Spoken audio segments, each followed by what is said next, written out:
Assalamualaikum warahmatullahi wabarakatuh. Perkenalkan, saya Yasinda Farida Isyana Putri, NIM A2101858 dari Prodi Pendidikan Akuntansi Universitas Muhammadiyah Surakarta. Saya membuat video ini untuk memenuhi tugas mata kuliah media pembelajaran berbasis TIK. Untuk materi yang akan saya bahas kali ini adalah sistem dan alat pembayaran.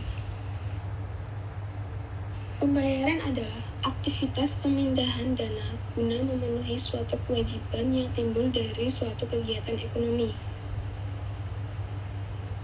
Pembayaran ini terjadi setiap hari melibatkan ribuan transaksi ekonomi yang beraneka ragam, seperti jual beli barang dan jasa, pembelian dan pelunasan kredit, melibatkan miliaran rupiah dengan berbagai alat pembayaran seperti pembayaran tunai dengan uang kartal, wesel, dan lain-lain. Sedangkan sistem pembayaran adalah tata cara atau prosedur yang saling berkaitan dalam pemindahan sejumlah nilai uang dan alat pembayaran. Adapun tata cara atau prosedur yang digunakan dalam pemindahan dana ini bermacam-macam, dari cara yang paling sederhana sampai dengan sistem pemindahan nilai uang secara elektronik. Adapun peran beberapa lembaga sebagai perantara dalam penyelesaian pembayaran. Yang pertama, ada lembaga yang terkait dalam sistem pembayaran di Indonesia, pelaksanaan sistem pembayaran. Ini melibatkan lembaga-lembaga yang secara langsung maupun tidak langsung berperan dalam penyelenggaraan sistem pembayaran.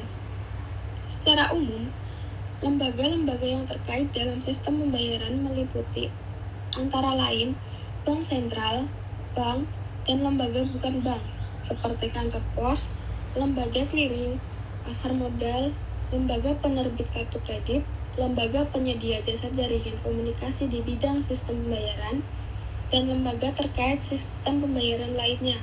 Masing-masing lembaga tersebut mempunyai peranan yang berbeda dalam penyelenggaraan sistem pembayaran. Yang kedua, peran sistem pembayaran dalam perekonomian. Peran sistem pembayaran dalam perekonomian ini betapa pentingnya peranan sistem pembayaran bagi suatu perekonomian. Peran sistem pembayaran dalam perekonomian semakin hari semakin penting, seiring dan semakin meningkatnya volume dan nilai transaksi, serta sejalan dengan pesatnya perkembangan teknologi. Dengan semakin meningkatnya transaksi dalam kegiatan ekonomi, resiko yang ditimbulkan menjadi semakin besar. Oleh karena itu, adanya gangguan pada sistem perekonomian dapat membahayakan stabilitas sistem dan pasar keuangan secara keseluruhan. Akibatnya dapat disimpulkan bahwa peran sistem pembayaran sangat penting dalam suatu perekonomian. Sistem pembayaran akan berperan sebagai penjaga stabilitas keuangan dan perbankan sebagai sarana transmisi kebijakan moneter, serta sebagai alat untuk meningkatkan efisiensi ekonomi suatu negara. Untuk itu, sistem pembayaran perlu diatur dan diandalkan dengan baik agar sistem pembayaran berjalan dengan aman dan lancar. Yang ketiga, peran Bank Indonesia dalam sistem pembayaran.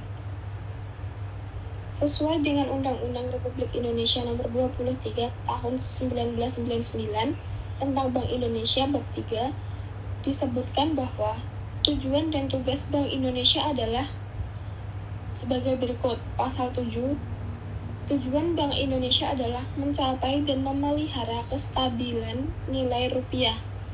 Pasal 8, untuk mencapai tujuan sebagaimana maksud dalam pasal 7.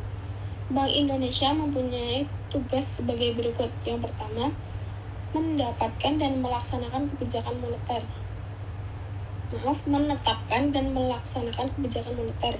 Yang kedua, mengatur dan menjaga kelancaran sistem pembayaran. Yang ketiga, mengatur dan mengawasi bank.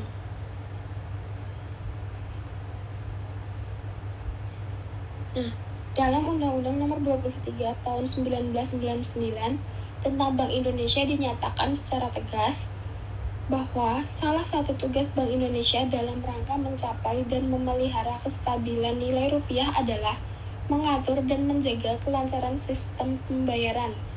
Di samping dua tugas pokok lainnya, yaitu menetapkan dan melaksanakan kebijakan moneter serta mengatur dan mengawasi bank. Ada alat pembayaran. Nah, alat pembayaran tunai sendiri di sini ada uang. Yang kedua, alat pembayaran non tunai sendiri ada instrumen berbayar berbasis warkat. Yang ketiga, instrumen pembayaran menggunakan kartu kredit. Pengertian uang. Uang sendiri adalah segala sesuatu yang merupakan media pertukaran atau alat pembayaran yang diterima secara umum. Semula uang merupakan komoditi, kemudian berevolusi dalam bentuk mata uang kertas dan cek. Tapi, bagaimanapun bentuk uang itu, secara hakikat sama saja sebagai alat pembayaran dalam pertukaran baik barang maupun jasa. Sistem keuangan modern kita sekarang ini menggunakan mata uang, cek, mesin uang otomatis atau ATM. Selanjutnya ada fungsi uang. Yang pertama itu sebagai satuan hitung. Uang dapat menetapkan suatu nilai harga pada suatu produk barang maupun jasa dalam suatu ukuran umum. Jika suatu produk bernama permen dihargai 100, maka untuk membeli 4 buah permen membutuhkan uang 400. Jika harga barang lainnya adalah 300 dan harga misro adalah 200. Jika seorang punya uang 700, maka untuk membeli keduanya dibutuhkan uang sebesar 500 dan ia memiliki sisa uang 200 untuk dibelanjakan produk atau jasa lainnya. Seperti itu. Yang kedua, sebagai alat transaksi.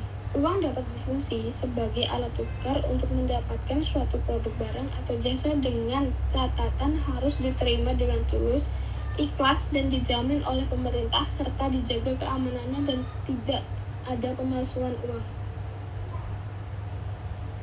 Pembeli akan menyerahkan sejumlah uang kepada penjual atas produk yang ia terima, sedangkan penjual akan menerima sejumlah uang dari pembeli produk yang dijualnya sesuai dengan kesepakatan yang telah dibuat sebelumnya.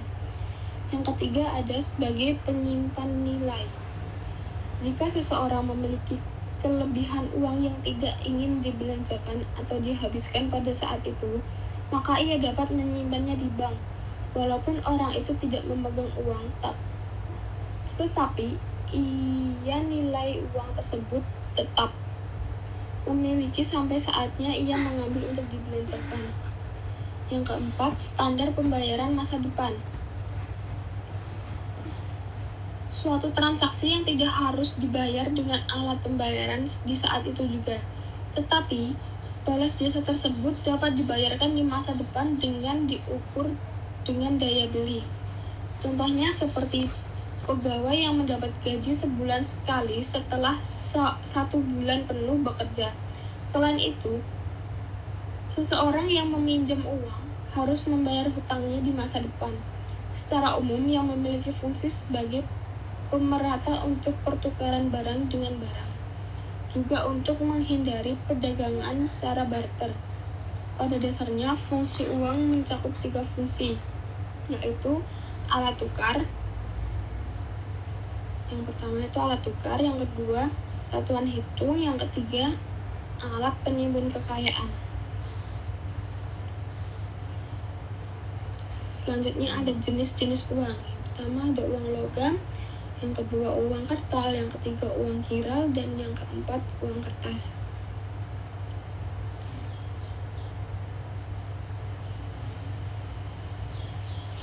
Selanjutnya ada pengertian warkat. Warkat sendiri adalah surat berharga yang dikeluarkan oleh suatu bank sebagai instrumen penarikan dana nasabah yang memiliki fasilitas rekening giro atau rekening koran. Instrumen berbasis warkat yang umumnya digunakan perbankan secara lain. Yang pertama itu cek sendiri adalah surat perintah pembayaran tidak bersyarat untuk membayar sejumlah uang yang tertulis pada cek kepada orang yang namanya tertera pada cek. Ciri-ciri umum cek: tidak dapat dibatalkan, dapat dibayar secara tunai dan pemindahan bukuan. Yang ketiga, pencairan dana dapat dilakukan dalam tenggang waktu 70 hari sebelum dan sesudah tanggal penarikan. Dan yang keempat, dapat dipindah tangankan dengan cara endorsement. Selanjutnya ada bilet giro. Bilet giro adalah surat perintah pembayaran bersyarat kepada bank penerbit agar memindahbukukan sejumlah dana kepada pihak penerima yang nama dan nomor rekeningnya disebutkan pada bank penerima dana. Jenis-jenis bilet giro: yang pertama, bilet giro untuk setoran atau tarikan clearing.